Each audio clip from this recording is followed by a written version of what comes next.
धाराशिवमध्ये आज जन आक्रोश मोर्चा आहे। संतोष देशमुख, सोमनाथ सूर्यवंशी यांना न्याय मिळवून देण्यासाठी या मोर्चाचं आयोजन करण्यात आलेलं आहे। राजमाता जिजाऊ चौकामधून सकाळी या मोर्चाला सुरुवात झालेली आहे। डॉक्टर बाबासाहेब आंबेडकर चौक, छत्रपती शिवाजी महाराज चौक मार्गे हा मोर्चा पुढे जिल्हाधिकारी कार्यालयावरती धडकणार आहे। धाराशिवमधील सर्व पक्ष, संघटना आणि सर्व समाज हे रस्त्यावरती उतरलेले आहेत आणि या मोर्चासाठी मनोज जरांगे पाटील, आमदार सुरेश धस, आमदार संदीप क्षीरसागर, मराठा महासंघाचे नरेंद्र पाटील, आमदार प्रकाश सोळुंके, देशमुख कुटुंब देखील उपस्थित राहिले आहेत।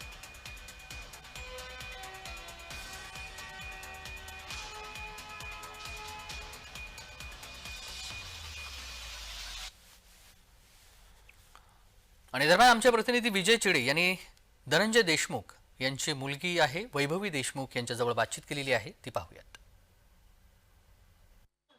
संतोष देशमुख यांच्या कुटुंबाला न्याय मिळावे त्यासाठी आज धाराशिवमध्ये जन आक्रोश मोर्चाचे आयोजन करण्यात आलेले आहे आणि त्या मोर्चासाठी आता वैभवी देशमुख देखील उपस्थित झालेले आहे। वैभवी, काय सांगशील, आजचा 6वा मोर्चा जो आहे तो तुझ्या वडिलांच्या न्यायासाठी धाराशिवमध्ये काढला जात आहे?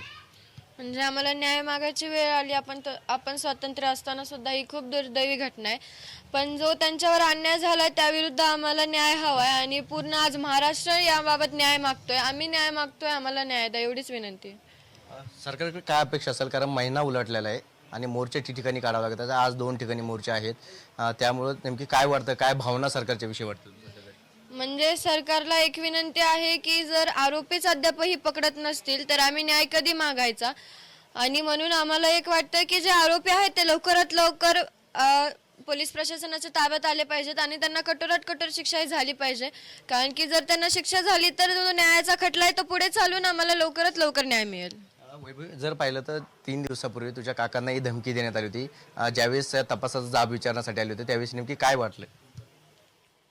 म्हणजे आता ते याबाबत तर मला काय माहित नाहीये, पण हे धमक्या वगैरे हे मला वाटतं हे चुकीचं आहे कुठेतरी, कारण की जी वेळ आमच्यावर आली आहे आणि आम्ही सरळपणाने न्याय मागतोय, आम्हाला फक्त न्याय द्या पाहिजे। आज धाराशिवमध्ये तू आलेले आहे, काय आव्हान करशील या ठिकाणी प्रशासनाला?